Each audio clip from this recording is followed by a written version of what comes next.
రక్షణ ఎంతమందికి పొందుకున్నాం? బాప్తిసం మనందరం. ఓ వెరీ గుడ్. బాప్తిసం అంటే నీళ్ళలో మునిగి లేవడం కాదు. ఒక 20-30 సంవత్సరాల క్రితం ఈ బోధలు ఉంటే ఎంత బాగా అనిపించింది. తిండిపోతులు, డబ్బు పిచ్చులు అంతా తయారై సంఘాల నాశనం చేసిరు సార్. ఒక్కడి కూడా వాక్య జ్ఞానం లేదు. బాప్తిసం అంటే నీళ్ళలో మునిగి లేవడం కాదు, క్రీస్తును ధరించుకోవడం. రెండోది,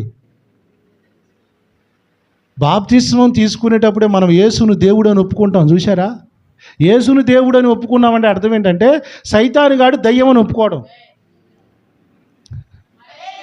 అన్ని రోజులు వానికి బానిసత్వం చేసినారుగా, వాడిని ఒక్క తను కిక్ తన్ని యేసయ్యనే నా దేవుడు అని ఒప్పుకున్నాం కదా. అప్పుడు యేసయ్య, రే ఈ బిడ్డ నాది, ఈ బిడ్డ ఈ కొడుకు నావోడు, ఆ ప్రాపర్టీ నాది అని ముద్ర వేసుకున్నాడు. బాప్తిసం అంటే ఇదిరా నాయన, కొనుక్కోవడం, కొనడం. మీరు మీ సొత్తు కాదు, మీరు వెలపెట్టి కొనబడిన వారు. ఏమెలా? డబ్బులు కాదు, యేసు రక్తం అనే వెలిచ్చి కొన్నాడు.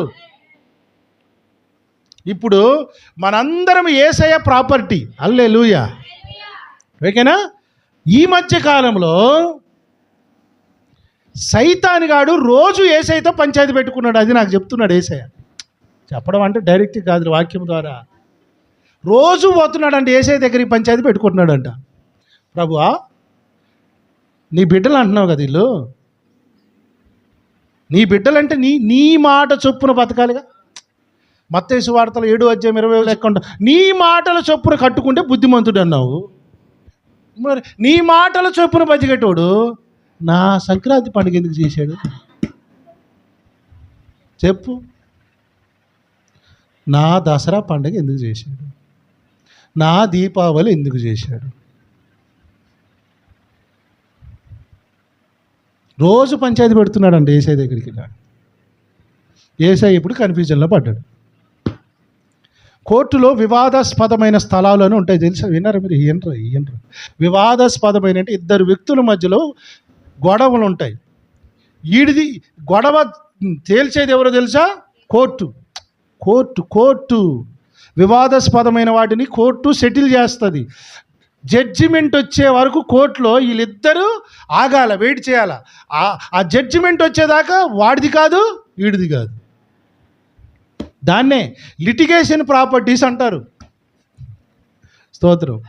ఇప్పుడు సైతానుగాడేమో, యేసయ్యేమో నేను కొన్నాను నా బిడ్డ అని ఆయన అంటున్నాడు. రాఖీ కట్టుకుంటున్నారు, మరి ఇది నాది కాదు, మరి వీళ్ళు ఎవరు? వాడు పంచాయతీ. ఇప్పుడు ఎట్ట తేలాలి ఈ పంచాయతీ? తీర్పు దినాన గొర్రెలు మేకలు ఏరు చేస్తాడు చూసినారు, అప్పుడు తెలుస్తుంది. అప్పటిదాకా మీరు సల్లారిపోకుండా ఉండడానికి మాలాంటి వాళ్ళని పంపించి కొంచెం ఆ చెద్దర్లు కప్పి ఆ దరిద్రులకి సరిపొట్టకుండా చేయరా నానా అని హెచ్చరించి బుద్ధి చెప్పి గద్దించిరా నాయనంటే మేము చెప్తున్నాం సార్. మీరు సైతాన్గాడి పోరాటం కూడా న్యాయమైంది. ఎందుకు చెప్పండి? నీ బిడ్డ నీ లెక్క బతకాలి, నీ మాటల చొప్పున బతకాలి. నా మాటలతో నా పద్ధతులతో ఏం పని? ఇదే దినం అండి, ఆదివారం సార్. ఆదివారమునకు బైబిల్ గ్రంథంలో ప్రభువు దినము అని రాయబడింది. చెప్పండి. బాప్తిసం తీసుకున్నావు. ఎవరు బిడ్డవును? ఆదివారము ప్రభువు దినము. ప్రభువు దినమును నువ్వు ఎక్కడ ఉండాలి? దినానికి ఎందుకు పోయినావు? డబ్బుల కోసం జీతానికి ఎందుకు పోయినావు? సైతాన్ గాడు వచ్చి ఏమంటున్నాడు తెలుసా? యేసు ప్రభు దగ్గరికి వచ్చి, యేసయ్య నువ్వురా, నా బిడ్డలు 7 రోజులు శుక్రవారము, గురువారం, శనివారం చూపిత్తరా? నీ బిడ్డలు ఏడుండాలా? సిగ్గు శరం లేదు దరిద్రులకి. వాడుకున్న నీతి కూడా లేదు సార్. గురువారం వస్తే వాడి గుడికి పోతాడు, వాడి భక్తి తలస్నానం చేసుకుని పోతాడు. శుక్రవారం వస్తే చాలా పద్ధతిగా, చాలా క్రమంగా, చాలా దైవ భయంతో. శనివారం కూడా మా ఇష్టదైవం, నేను తినవండి, నీసు తినవండి. సిగ్గు లేదురా నీకు? సిగ్గు లేదు మన బతుకులకి? ఇది ప్రభువు దినం, ప్రభు బిడ్డగా నువ్వు బతకాలని సిగ్గు లేదా నీకు? మందో బతుకు, ఇదొక బతుకు. నీసు తిన్నాడు సార్ వాడు, మా దేవుడు అండి, మా ఇష్ట దేవుడు, నేను తినవండి అంటాడు. ఇది ఏ దినం? ఏడున్నావు నువ్వు? ఏం చేస్తున్నావు నువ్వు? 2-3 గంటలు ఆరాధన అయిపోయేదాకా అన్నం తినకుండా ఉండలేరు సార్ దరిద్రులు. బెచ్చి అసహ్యం ఎత్తుంది నాకైతే. నాకే ఎంత ఉందంటే నా దేవుడికి ఎంత ఉండాలి ఇంకా?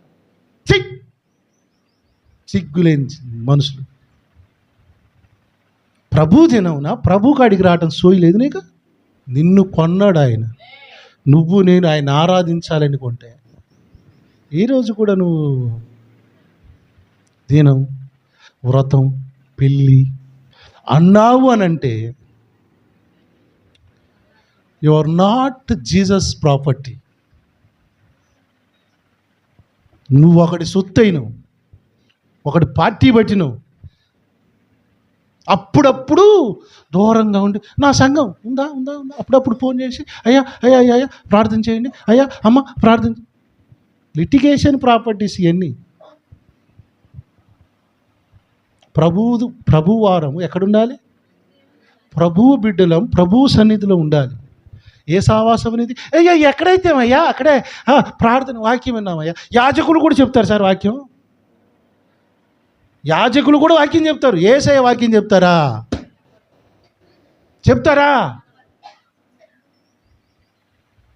యేసయ్య ఉపదేశం వేరు, యాజకుడి ఉపదేశం వేరు. ఇది మంట పెట్టేది, అది చల్లార్చేది. అందుకని చలిగాగుతున్నాం. ఏది చేసినా తప్పులేదు అంటాడు వాడు. యేసయ్య ఇక పాపము చెయ్యకు అని చెప్తాడు. ఎంత తేడా ఉంది సార్ యేసయ్యకి మనకి. మెలకువ లేకపోవడం అంటే ఇది. ఆల్నైట్ ప్రేయర్ కాదురా, పిచ్చాడా తిక్కలు. ఈ 30 ఏళ్ల కింద ఈ నిద్రపోతోళ్ళు, తిండిపోతోళ్ళు, మాంసాపేక్ష బాగా ఉన్నోళ్ళు అంతా బోధించిన బోధలు ఇవన్నీ. స్వాతంత్రం రాకుండా ఉండాలంటే మనందరం ప్రార్థన చేయాలా, ఆల్నైట్ ప్రార్థన చేయాలా. చేయడం తప్పులేదురా నాయన, అది కాదు అసలు మెలుకు అంటే ఇది. చాలామంది అయ్యగారులు ఇల్లు కట్టుకునేటప్పుడు ఆస్తు చూపించుకుంటారు, పెళ్ళి పెట్టుకునేటప్పుడు పక్కా పేపనైన ముహూర్తం పెట్టుకొని వస్తారు. నిమ్మకాయలు తెచ్చుకుంటారు, మామిడి తోరణాలు కట్టుకుంటారు. మళ్ళా యేసయ్య అంటారు. వీళ్ళంతా ఎవరో తెలుసా? లిటిగేషన్ ప్రాపర్టీస్, వివాదాస్పద. అన్ని తీర్పు దినాన ఒక రోజు ఉంది నాన్న, జడ్జిమెంట్. అన్ని లెక్కలు తేలుస్తాడు. మా బాధ ఏంటో తెలుసా?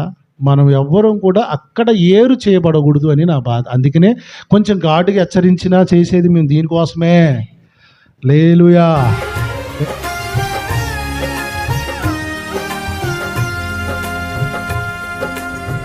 శుభకరమైన తొలి ప్రేమనునే మరువక జీవింప కృపనీయవా.